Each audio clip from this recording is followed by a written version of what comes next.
Mad Wolf here, empty beer bottles there. Gengar is still sleeping, a hangover there.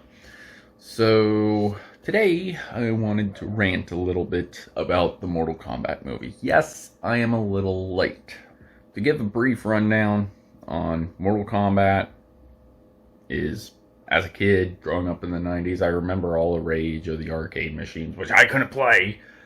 But, yeah, so it was a I guess you could say it was a hyper-realistic game at the time because they used digital actors instead of hand-drawn sprites like, say, Street Fighter, and various stages, really cool mythology, universe that they established. Essentially, the story is Outworld is trying to conquer Earthrealm, so different worlds, dimensions, however you want to look at it, trying to conquer one another.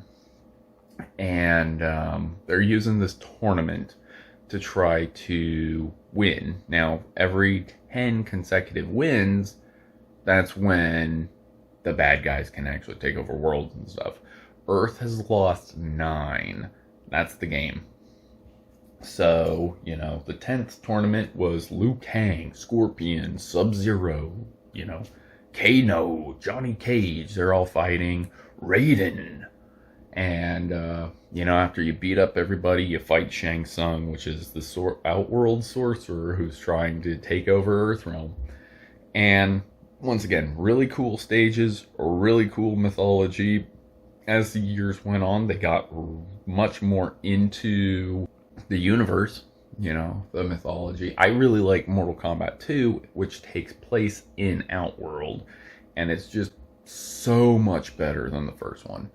But anyway, so I'm just going to begin by saying the opening scene to Mortal Kombat 2021, actually really cool, because it is Scorpion and Sub-Zero. Did we really need to see an origin story of Scorpion and Sub-Zero? We kind of already know. This movie is reaching out to the fans, so the fans of Mortal Kombat know who Scorpion and Sub-Zero are. I don't know if we really needed it, but it set up the story of the movie. Now, the next thing I need to ask is, who do you think this movie is going to focus on? Liu Kang, right? Champion of Mortal Kombat, constantly kicks the crap out of their Outworld asses, Netherrealm's asses, all those people's asses. No. Liu Kang is barely even in the movie. Same thing with Kung Lao. Which is really disappointing because they really could have easily done this story where, you see Liu Kang as, a street rat, and he winds up joining the Shaolin monks, and there's a rivalry between him and Kung Lao, but they wind up becoming really good friends, that sort of thing. So the next thing is, the movie's got to be starring Johnny Cage, because Johnny Cage is the Hollywood showboat. Who no, Johnny Cage is not even in this movie, which is another problem because the character they did have, they could have easily just called him Johnny Cage, changed his story, but at the same time, it's like, you have a character completely missing from the movie. There is a wink in the movie being like, oh hey, yeah, Johnny Cage is in this universe. Him as a person is not in this movie.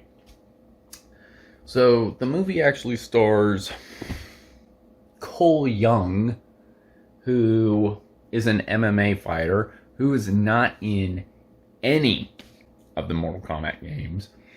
And I'm trying not to get into spoilers, but there is a story involved where you're like, why is this guy so special? But they kind of spoil it the first time you see him.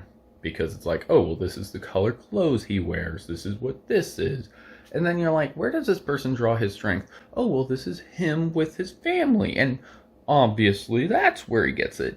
So, my overall problem with Cole Young, and people probably aren't going to like me saying it, he feels like your generic superhero comic book character. He just feels like he should be in a comic book movie, and he's reaching out to the everyman. You should feel sorry for this guy because he's down on his luck. much like you guys with all the COVID and finding jobs and do the whole thing with Cole Young is he kind of throws fights. The reason why he does this is because he gets money so he could support his wife and his kids, and then suddenly he's being hunted by the Mortal Kombat people. You know, you got Jax who's like, I'm here to protect you. Oh crap, here's Sub-Zero. And, you know, the fight scenes, it's another thing. You know, Mortal Kombat, it's a martial arts tournament, right? There's very little martial arts in this movie. There's fighting, but it mostly focuses on their special moves. You know, Sub-Zero Freeze Blast. Oh, well, Sonya Blade shoots plasma things. And even Sonya Blade's fight, without trying to spoil it, seriously, when she does actually fight in the tournament, she barely even fights. She's like doing kind of guerrilla tactics.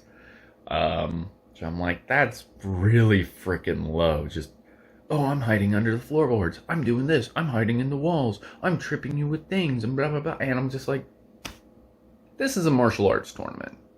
You know, you need to be throwing down the fisticuffs. You need to be doing dragon kicks and, you know, all that stuff. And it's just, you know. So that was big disappointment. Just focusing on special moves and not really the actual fighting. So let's talk about Raiden. I also think Raiden sucks in this movie.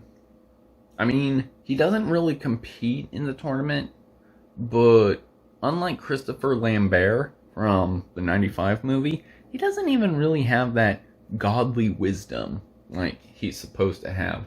He just feels like a freaking, almost like Yoda in the freaking Star Wars prequel movies. He's just like, you people suck. Ooh, Earthrealm's gonna die because, ooh, no one knows how to fight. And no one knows how to do their special moves. And, oh, we suck so bad. I'm leaving. I don't know. These actors, I feel really bad because the actors actually seem like really good actors. But the characters, the way they were written is awful. Liu Kang actually is probably Liu Kang and Kung Lao are probably some of the better characters, but they're barely in the movie. So, like I said, it focuses on, I almost said Kung Lao, Cole Young. It focuses on Cole Young, and it kind of sucks because it starts off with him throwing fights. He's not really that great of a fighter. I'm not trying to downplay, you know, MMA fighters. It's not my sport. I'm not a big fan of MMA, but there are some talented people in it. But yeah, he's just, in comparison to these other guys, he's just like milquetoast. So then he finds out how special he is. He gets special armor. That's his Arcana. That's the special move thing that I was saying. That's the focal point of this, the fighting was, we gotta find our Arcana. And yeah, then he turns all badass, and then he kind of turns into the leader of the Earthrealm Warriors, being like, no, these people want to fight, we're gonna give them a fight, we're gonna do this, and blah, blah, blah, blah. And it's like, well, who the hell are you? Like, you're nobody. So, you're not even in UFC or anything. You're just doing, like, I don't know, like parking garage kind of MMA fighting. It's in a warehouse, but I'm just like, yeah, Cole Young, you ain't shit. You shouldn't be taking charge. Sonya Blade does not feel like Sonya. Matter of fact, she feels like a Mortal Kombat fangirl, to the point where she's figured out everything about this tournament and figured out if you have a dragon mark on you, then you're chosen to compete. And I want a dragon mark, and I was gonna get one, but then this guy Kano kind of stole the kill from me, because when you kill your person with the dragon mark, then you get the dragon mark. So we're going Highlander without Christopher Lambert. Okay. So yeah, Sonya, I thought, kind of sucked.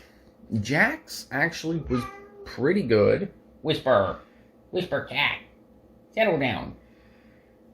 Whisper wants to make things about him. He's in the window right now. So Jax was actually pretty good, and they do show why Jax eventually gets the metal arms. That scene was good. It was graphic, but it was good. But then when you see him with the metal arms, he's like, "Oh, these are wimpy arms. These are awful arms," and blah blah blah. Well, his arcana, I'm gonna spoil it right now, is he winds up getting super awesome arms because, yeah, that's how magic works. It just creates technology. Whisper! What? What do you want? I'm trying to do a video right now. Yeah, I don't know. I don't know what I want. So, let's see, I was just talking about Jax. That's another big problem I do have with the way they did Jax, because you'd imagine, oh yeah, it's the military, because he's special forces, they're gonna do this experiment to give him these arms and he has to go into rehab. No, it's the Shaolin monks. Where the hell do the Shaolin monks get this technology? Cat! Why? You don't go outside. You know you don't go outside. You're being kind of a pet. You have been being kind of a pet lately. Yeah, even when playing Doom earlier, you jumped on my back. I don't know. I don't know what you're doing, Cat. I don't know. Now. It's okay. So yeah, the Shaolin monks give him these itty-bitty Terminator arms, somehow, because they're experts of fusing flesh with machine. I don't know. I already talked about Sonya. So I did say Sonya was like, oh, but this guy stole my mark from me. It's Kano. Honestly, Kano and Cabal in this movie are probably some of the best things in this movie. They're the way they act, the way they do their characters, hella fun. And the only complaint I have to say about Kano is, yeah, his arcana, whatever, Hakana, is he literally shoots a laser out of his eye. Because once again, magic and technology, instead of having the cybernetic eye thing, which they could have easily done that if they gave Jax Terminator arms. Weakling Terminator arms, mind you. But, unfortunately, the first time you introduced to Kano, you also get introduced to Reptile, who feels extremely cheap because he's invisible. And he pretty much is invisible in this whole scene up until when he dies. And he looks pretty much like that monitor lizard climbing the 7-Eleven meme. That kind of deal. And I'm just like, that's not Reptile. That's just a alligator man, lizard man, something. I don't know. I felt it was pretty lame. So Shang Tsung doesn't even fight in this movie either, which sucks. He's the big boss. He is the big boss of Mortal Kombat 1. After you beat the tournament and everything, he does not even feel intimidating in this movie. He just sits on his throne. He doesn't even feel like a sorcerer for the most part. He does some magic, but it's like, whatever. I'm gonna talk like this. I seriously don't know what they're thinking about this. So, okay, I do have to move on from characters because honestly, I can rant all day about it. There is one thing I do want to talk about. Another flaw. Big flaw. So like I mentioned, you think it's Mortal Kombat, you think of the awesome stages and all this. Most of this movie takes place in the desert. Because, why not? And honestly, I'm just like, our first fight scene Scorpion and Sub-Zero, beginning of the movie. It's free to watch on YouTube. Actually really good. And it feels like, they're in Japan and stuff like that. Well, then the next fight scene is city. Just middle of nowhere city, generic city place. Could be New York, could be LA. Does it really matter? Not really. Could be Portland, could be Seattle. It's just city. So then we go to Trailer Park with the Kano Reptile scene. That famous Mortal Kombat stage. Trailer Park. I'll give you a hint. There is no Trailer Park level in all of the Mortal Kombat games I've played. So then we got Desert. That's another funny thing. Going to Raidens Temple. You would imagine Raidens Temple would be, somewhere in the clouds. They're going to China. It seriously looks like they're in Nevada. Oh yeah, famous Raidens Temple right outside Las Vegas. Oh hey, here's these Shaolin monks and bootleg Petra. And it's like, for me, I'm just like, why are we not in China? Why are we not, cold mountains or anything, or stormy environment? No, we're in the desert. I won't let that go. So for most of the movie takes place in the desert. They're training. They're finding their arcana. Fights happen, blah, blah, blah. And then after Cole Young gets the epitome, I'm going to take charge. And then he's like, oh, there's another fight scene in Trailer Park, kind of shitty town area. And ironically, that's the fight scene with Goro, because, hey, that Big Boss character? Let's not make him a Big Boss. Let's just make him a hired thug going after Cole in rural community kind of place. Excuse me. So, yeah, they don't even get into Goro. They don't really get into Melina. Even when they show Outworld, all they do is show desert. There's one cool shot where you see like a river of blood, but it's like, that's all we see. There's no real castles. The only time they go to like Shang Tsung's throne, it's like just a bridge overlooking desert. It doesn't feel like Outworld. It doesn't feel alien. It doesn't feel anything. So, this movie. So, Cole Young gets the idea, well, we're gonna fight them because they took the fight to us. So now, Raiden, you're gonna do some shit. We're gonna do some fighting. And suddenly it does feel like Mortal Kombat stages. Kind of. I think they actually are at the pit. Which is one of the coolest stages in classic Mortal Kombat. There's like a tar cave area. There's Sonya Blade's Trailer Park.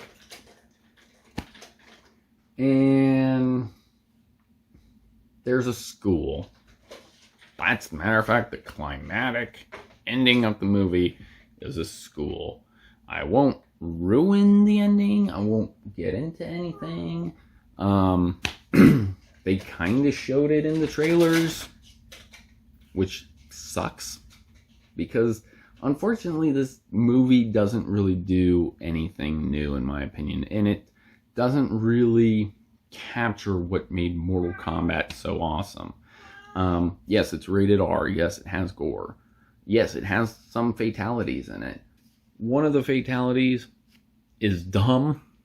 Trying not to spoil it. But there's a character from one of the later games, and I liked the character in the games, but they introduce this character as Outworld's greatest muckety muck, and then when they fight, they die. Like, right off the bat. And it's almost like a Tom and Jerry kind of death. Like, oops, I slipped on the banana peel, that kind of thing.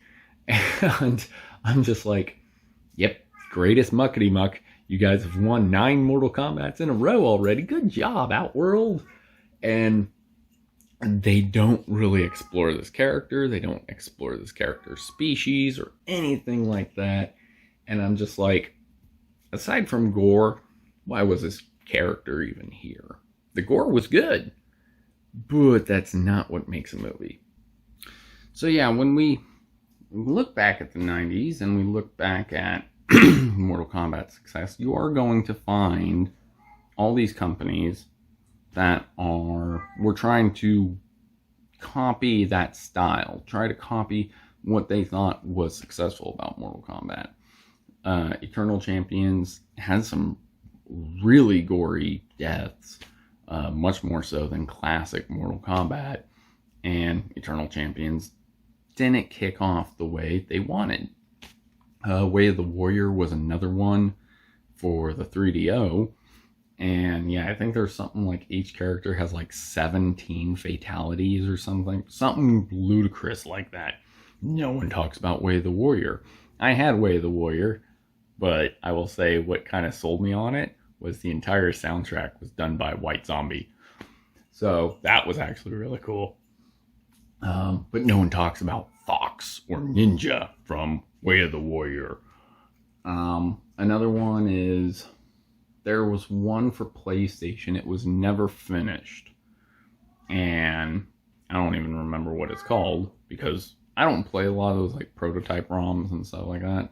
But it wound up being, the engine wound up being used for Wu-Tang Shaolin style for the PlayStation 1. Not a very bad game. It's actually okay. It's a good fighter. It's weird because you can have like 4 combatants. I think maybe even 8. No, I think it's 4. 4 on one level at one time. And they tried to copy the same thing. They're like, oh, all the fatalities are really popular and everything. Wu-Tang Shaolin style did not be successful the way they kind of expected it. So for me, I'm like, the graphic, gory deaths in Mortal Kombat is not what made it popular. Whisper.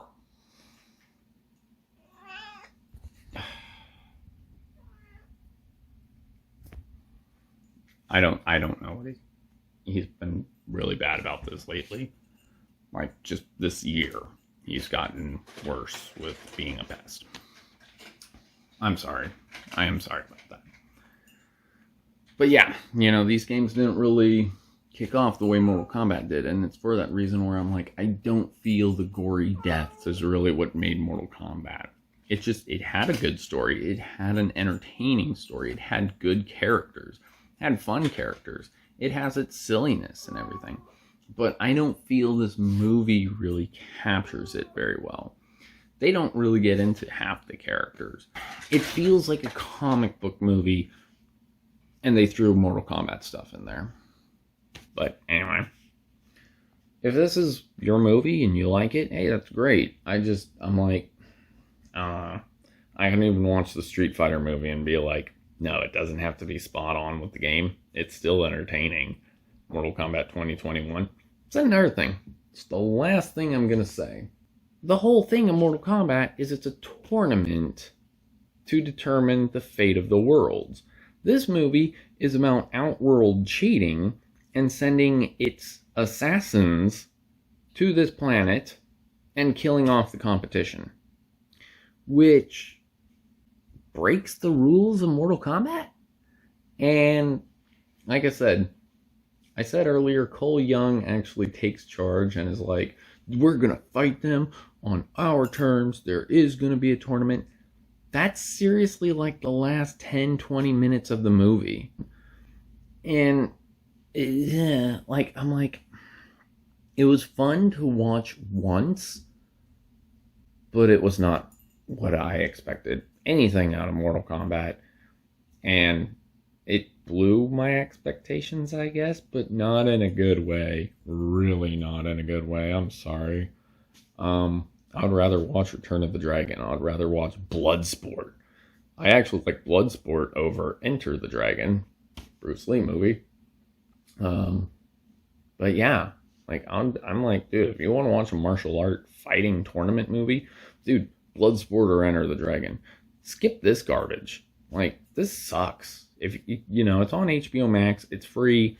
If you just want to watch it, be my guest, but it's not a great movie. It doesn't really have a great story. They could have done the characters a lot better, and the good characters, they like Liu Kang, you know, that actor really nailed Liu Kang, but they really took a shit on the main character of fucking Mortal Kombat.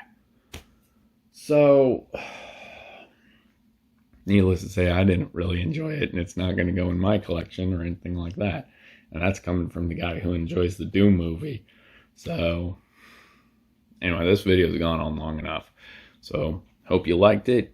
If you're new to the channel, feel free to subscribe. Until I see you guys in the next show, just remember, stay cool.